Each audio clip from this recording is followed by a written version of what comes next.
What's up, beautiful people? So, question, have you ever been worried about what other people think? Parents, coaches, teammates, girlfriends, boyfriends. Have you ever worried about what other people think? Really want to reveal to you that the core place that this mindset or habit started is nothing to do with the other people in your life right now. It all started with the first set of people that you learned to care about what they were thinking because it was dependent upon your safety. Who was that? It was your caregivers.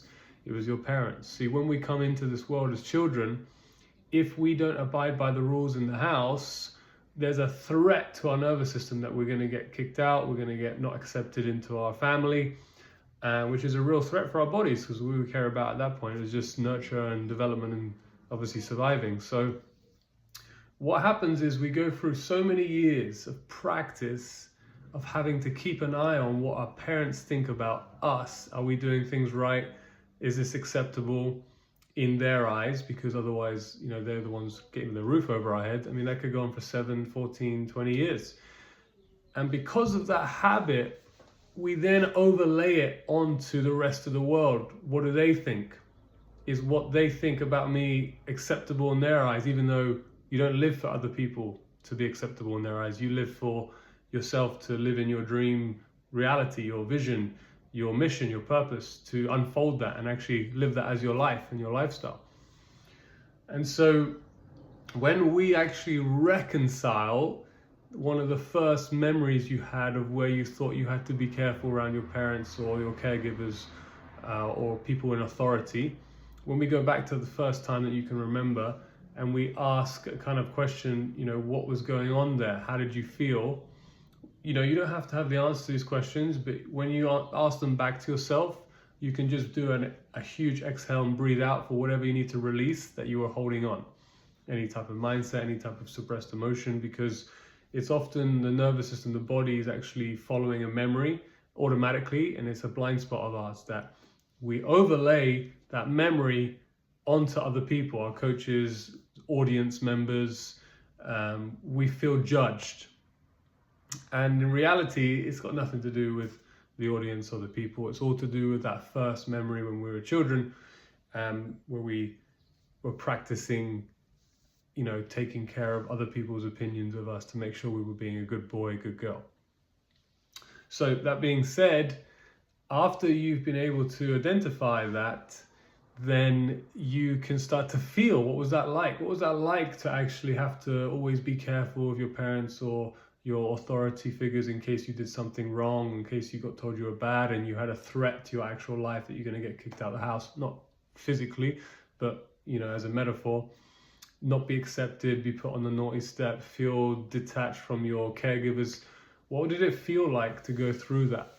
When you give yourself permission to feel, it really opens up Pandora's box of just restoration. Your nervous system doesn't have to suppress something that you've been avoiding, because obviously it's a normal thing to avoid something we don't want to happen. But it's also the precursor to living a life that's so small because you're just trying to avoid things. And that can show up in performances. You don't play to win, you play not to lose.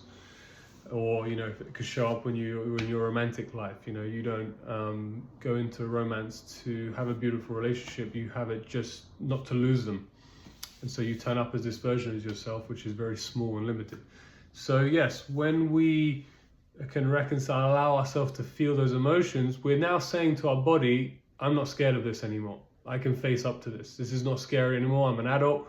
I'm not 5 anymore. I'm not 7. I'm not 14. It's not scary for my parents to disagree with me. It's not scary for them to have a different view of, how they think I should be living. It doesn't matter anymore. You're not living your life for them. But ironically, when you live your life from your ambitions, your dreams, your passions, you end up making them happy. Because why? They just want to see kids, living their dream, being happy, fulfilled, prosperous. And so every time that we focus on, is this right for what they think I should be doing? We're literally taking time away from actually being in the embodiment of what is going to make them happy anyway. You're on national television. you are competing on the world stage, you're, winning titles, you're playing at one of the highest levels. You just being you in your happy state is giving back to your family. You don't need to try and think about, is this right for them? Would they agree with that? Would they accept it? Because your loyalty to them versus your loyalty to yourself and your mission is the umbilical cord that might need to get cut for you to get to the next level. So, I don't know why that felt good to say. So, when we can go back into that memory, allow ourselves to feel, it becomes a little bit of stillness. A little bit of stillness starts to come, and we can now look back on the memory from a different lens, not one based in fear and avoidance, but one based in acceptance, reality, understanding what we know about life now from our perspective. We have more information about what our parents might have been going through back then, their mental problems, their upbringing, and how they behaved with us. Now we can see that how they behaved with us was their own mental stories they were playing out, their own narratives. Actually had nothing to do with us to some extent. We didn't need to take it on as who we were, this identity about who we need to be. And when you go back and you view it like that, it changes the memory, and you're able to see things from a different light. You're able to go back and experience the memory from a different place, different lens, which actually changes how you view other people in your life viewing you. Because they're the genesis. They are the original people that you had to care about what they're thinking about you because it was necessary for your safety. But now that's not true. And if you go back and reconcile that it's not true, that extrapolates into all the people, all your audiences, your coaches, your authority figures. It changes on a multiple level. It's like a ripple effect. You throw a stone into a lake, it ripples out. Okay, but not done there. So, you go back and you revisit the memory from a new place, from a new perspective, lightness, lightheartedness, you understand more, so you don't take it too personally, you don't make it mean something about who you are.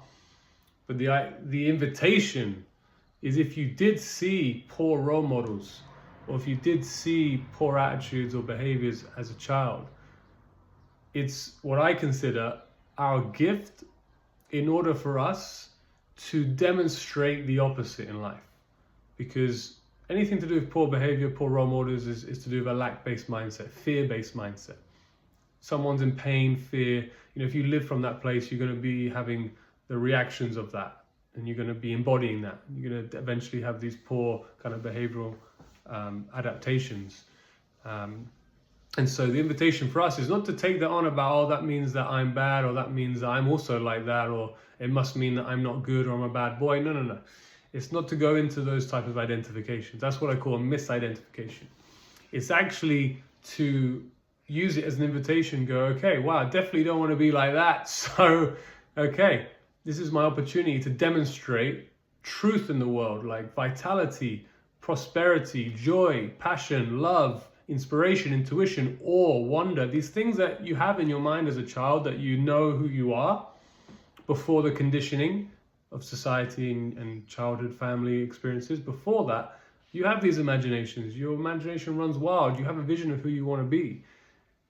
And the memories you have from the past, or the examples or role models, are all invitations on the spectrum of it. So if you want to live in awe and wonder, you had to experience what mundane, uninspired, trapped looked like, so that you could know how to achieve that. If you wanted to live and follow your passion and intuition and heart, you had to experience potentially parents or role models that just didn't believe in themselves, were too afraid, didn't take any risk, or they saw life as a threat. You needed to see that and experience that, so you know what the opposite is. So it's all a catalyst for our growth, all the catalyst for who we are, becoming, and have chosen to experience ourselves as in this lifetime and in our performances.